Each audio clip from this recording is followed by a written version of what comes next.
The story begins with a group of explorers who are in the middle of the South Atlantic Ocean. On that ship, there was a weather officer named David who used to report weather conditions. They were heading toward an island located right in the middle of the ocean. The government had sent David there so he could observe the changing weather of that island. David had to stay there for almost a year. After collecting weather data for the entire year, he was supposed to return. David was given a year's worth of food and all necessary supplies. After many days of travel, they finally reached the island. They got off the ship and reached the island using a small boat.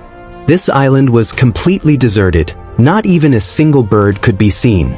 There was a lighthouse and a small house on that island. This was where David was supposed to live. Before him, a weather officer named Robert used to live there. But his duty period had ended. He had lived alone on that island for a whole year collecting weather data. Now David would stay here for a full year to collect weather data, and the old officer, Robert, would leave with the ship. But when the whole team went to visit the house, they were shocked because there was no sign of any human being. Inside the room, all the old officer's belongings were scattered everywhere. After seeing this, the captain and David thought that maybe someone was inside the lighthouse. Without wasting time, the captain and David walked toward the lighthouse. There they witnessed a strange sight. They saw the entire lighthouse surrounded by sharp wooden spikes, as if someone had deliberately sealed it so no one could enter. The captain and David knocked on the lighthouse door several times, but there was no response from inside. Finally, they pushed the door hard and went inside. Inside the lighthouse, they found a man whose name was Gruner. When they asked Gruner about the old weather officer Robert, he replied, "He's dead." He went toward the sea but never returned. Hearing this, both David and the captain were shocked. After hearing everything, the captain told David, "If you still want, you can come back with us." But David refused to return. He thought that if he could provide the government with accurate weather reports, he could earn a big reward. After that, the captain gave him a gun for self-protection and said, "This place doesn't look safe to me. Take care of yourself." Then they left him there and went back. They would return again after 1 year. After the captain left, David settled the house a bit and made it livable. At night, he found a diary in the drawer. It belonged to the old weather officer Robert. The diary had a lot written about the island. It mentioned a mysterious creature, but not everything was clear. Some things were incomplete. David carefully read every line. There were also sketches of strange-looking animals in the diary. David couldn't understand why he had drawn such pictures. Maybe he was lonely and did it out of boredom.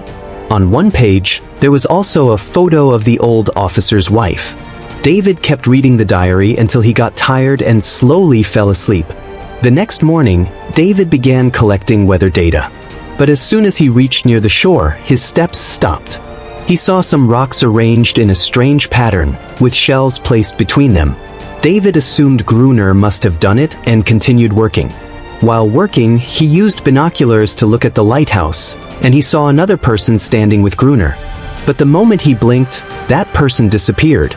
David tried to look again, but then he felt it was just his imagination. At night, while David was busy with his work, there was a knock on the door. He thought it might be Gruner. He called out his name, but no one replied. Holding a lamp in his hand, as David walked toward the door, strange sounds echoed, sounds that were nothing like a human voice. Then he saw a weird creature's hand trying to reach inside from under the door. It was definitely not a human hand. Seeing this, David froze in fear. He immediately ran toward the basement and hid there. Within moments, the mysterious creature entered the house. It was searching the house, trying to find David. David watched it through a small crack in the basement. Because of David's movement, the creature noticed him through the crack. It rushed toward him and tried to grab him through the gap. To save himself, David quickly picked up a knife and stabbed it in the eye. The creature screamed and ran away, but it could return anytime. Now David was sure that whatever was written in the diary about the creature was true. Fear kept him awake the entire night. The next morning, when David went outside, he saw footprints in the sand, footprints that were definitely not human. Those footprints led straight to the ocean and disappeared. Now David understood why Gruner had placed sharp wooden spikes all around the lighthouse. He realized that if he stayed in this house, the creatures could kill him anytime. Terrified, he ran to the lighthouse and shouted, "Open the gate! Let me in!" But Gruner refused to let him in and said, "You should have left with the ship." Disappointed, David walked back, because Gruner didn't even want to see him near the lighthouse. He poured water on David from above and told him to go away. Now David had to handle everything on his own. He sealed every window of the house with wooden planks, created a barrier of sharp spikes around the house, and placed old papers and books outside the gate. Then he poured oil on them so he could scare the creature away with fire if it returned. But there was one thing David did not yet know, and he was going to find out tonight. Luckily, he found an old box inside the house. Inside it, there was a gun and lots of bullets. Seeing this, he felt a little hope of survival. As the sun began to set, David's fear increased. Soon, darkness covered everything. David sat silently in a corner with the gun in his hand, his heart beating fast. Suddenly, he heard a strange sound. When he peeked through the window toward the sea, he froze. He saw not just one, but many of those strange creatures emerging from the water and moving toward him. Soon they gathered outside and began trying to break the door. David immediately started shooting, killing some of the creatures. He thought the gunshots would scare them away, but instead, seeing their companions die made them even more furious. Then David used his plan. He set fire to the papers and books outside the gate. Seeing the fire, the creatures panicked and retreated back into the ocean. But now the fire had reached David's house. The wooden door caught fire, and the flames began to spread fast because the entire house was made of wood. David wrapped himself in a sheet, ran out, and hid behind a large rock near the lighthouse. While shooting at the creatures, David had gotten a deep wound in his hand. Suddenly, heavy rain began to pour. The fire slowly started dying. But even after a whole night of rain, by morning David had lost his home. The entire house had burned down to ashes. Now, if David wanted to survive, he had to take shelter in the lighthouse. He picked up his rifle and hid between the rocks near the lighthouse, waiting for Gruner to come out to fetch water. When Gruner came out of the lighthouse to collect water, David quietly followed him. But suddenly a strange creature that was right next to Gruner attacked David. Somehow, David managed to overpower it. The creature was actually Gruner's guardian. Just when David was about to shoot it, Gruner stopped him immediately and said, "Stop. This is my pet." David held his fire and took advantage of the moment to make a deal with Gruner. He said, "If you want this creature alive, then let me stay in the lighthouse. Otherwise, I'll kill it." Gruner agreed, because David still had a lot of food and gunpowder. Before evening, both of them took the remaining food and returned to the lighthouse. They slept peacefully that night. The next morning, that creature was quietly licking David's wound.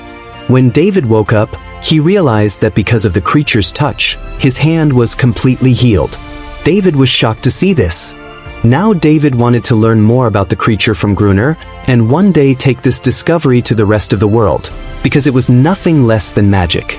David thought, if they revealed the truth about this creature, both he and Gruner could earn a lot of money and fame.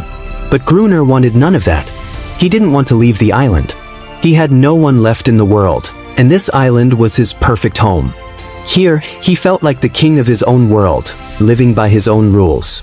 That's why he had marked several places on the island saying, "Gruner is the king here." However, David still didn't understand, how did this strange creature become Gruner's pet? Gruner explained that once, he had saved her life. She had gotten stuck in his fishing net when she was very young. Since that day, she stayed with Gruner and obeyed him completely. But Gruner was a harsh man. He treated the creature very badly. Every day, he forced himself on her physically. Gruner told David that once she had attacked him, and in return, he punished her so severely that she began to see herself as his slave. And now you can understand why the other creatures came out of the sea every night. They came to rescue their companion from Gruner. But Gruner never allowed that to happen. The creatures couldn't attack during the day because sunlight burned their skin. David no longer wanted to stay here. He desperately wanted to escape the island. Evening approached, and Gruner told him to get ready with his gun because the creatures could attack any time. They prepared the lighthouse light. Soon, a large number of creatures emerged from the sea. They moved toward the lighthouse. Gruner kept firing at them non-stop, but David was terrified. He retreated into the lighthouse. Despite Gruner yelling at him, David hid quietly in a corner, and soon fainted from fear. Gruner fought the creatures all alone through the night.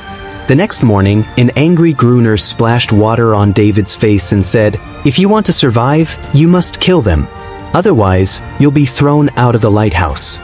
You must obey every order, fetch water, do all the lighthouse chores, and guard at night." David had no other option. He was forced to obey Gruner in everything. But the one thing he hated most was how Gruner physically tortured the female creature every day. Night came. They got ready for another guard duty. The creatures emerged from the sea once more. This time, David wasn't scared. He started firing at them. But Gruner didn't help at all. He locked the lighthouse door from the inside, leaving David outside. He wanted David to learn how to fight the creatures on his own. David fought through the whole night. In the morning, Gruner saw him lying outside, covered in blood, but alive. He had finally learned how to fight. Time passed. Nights filled with battles, days filled with lighthouse chores. This island had become a prison for David. He longed for freedom. Slowly, a strange bond formed between David and the female creature. He started feeling sorry for her. He understood now how painful it was to be separated from one's own people. Perhaps the creature felt the same. David even gave her a name, Anaris. Days passed, and one day, they noticed that the creature's attacks were slowly reducing. David wondered whether they migrated elsewhere during winter, or perhaps they realized fighting was pointless. But Gruner said that was wrong. They're gathering in greater numbers. They'll attack again. One night after dinner, Gruner and David played chess. But this turned into a huge mistake. They got so engrossed in the game that they forgot to turn on the lighthouse light. Taking advantage of the darkness, the creatures attacked. David saw that the creatures were too many, even two men couldn't fight them for long. They had no plan, and ammo was almost finished. Somehow, they escaped to the top of the lighthouse, but Gruner received a deep wound on his leg. The creatures overpowered them. They were sure this was their end, but luckily, dawn came. As the sun rose, the creatures retreated back into the sea. When the scorching sunlight came out, Anaris tried to heal Gruner's wound. But David now knew the truth. They could not win this war. Their bullets were nearly gone. Their food wouldn't last long. The next day, while David was wandering outside, he spotted a ship in the distance. He rushed inside, grabbed a flare gun, and went to signal the ship. But Gruner stopped him. He didn't want David to leave. At that moment, Anaris attacked Gruner. She wanted to protect David. Gruner didn't want anyone leaving this island. This was his kingdom. And if David returned with the ship, he would expose everything about Anaris and the creatures. So Gruner couldn't let him go.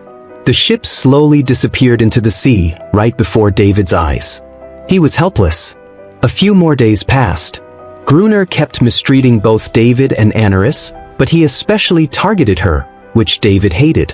One day, David gave Anaris a small toy boat made from fish bones. When she saw it, she took him to a part of the island where a real boat was hidden.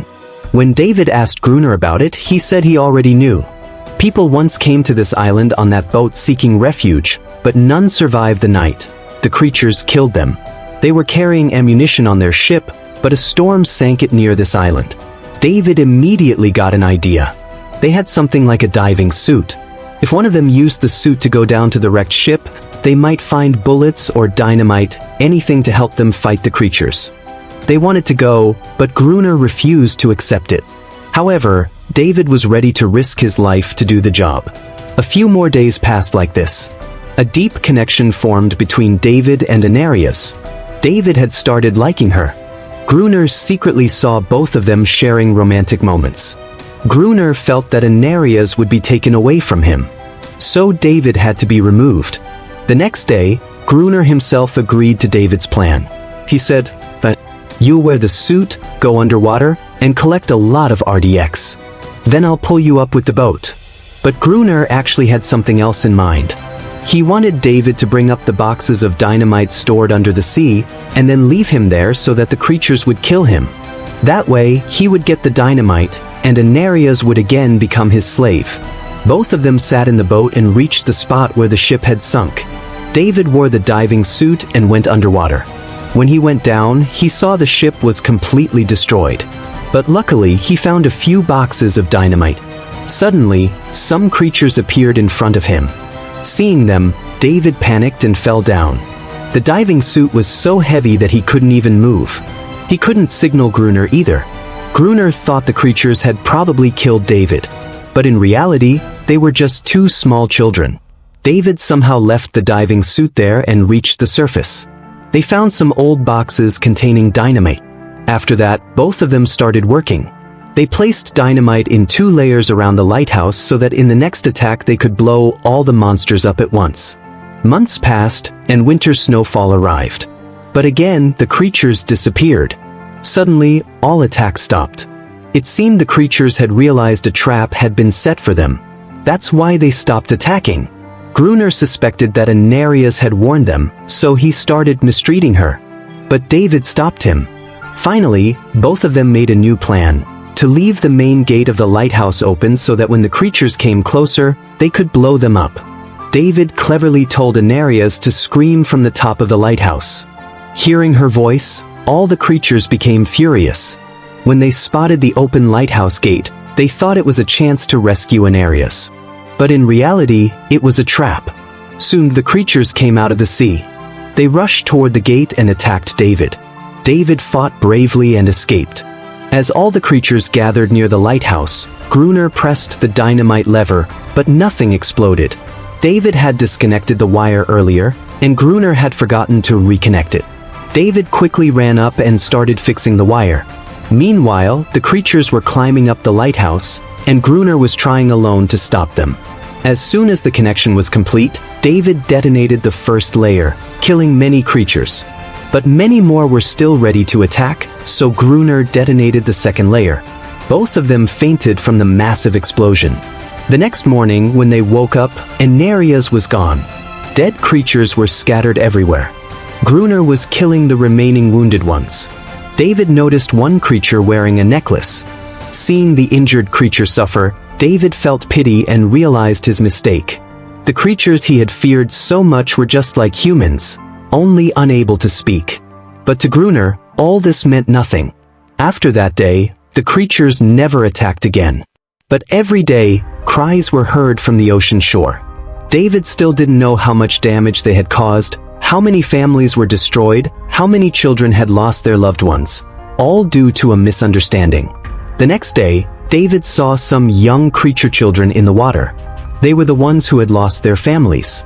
David arranged stones in a circle and placed the small toy boat in the center, hoping Anarias would return.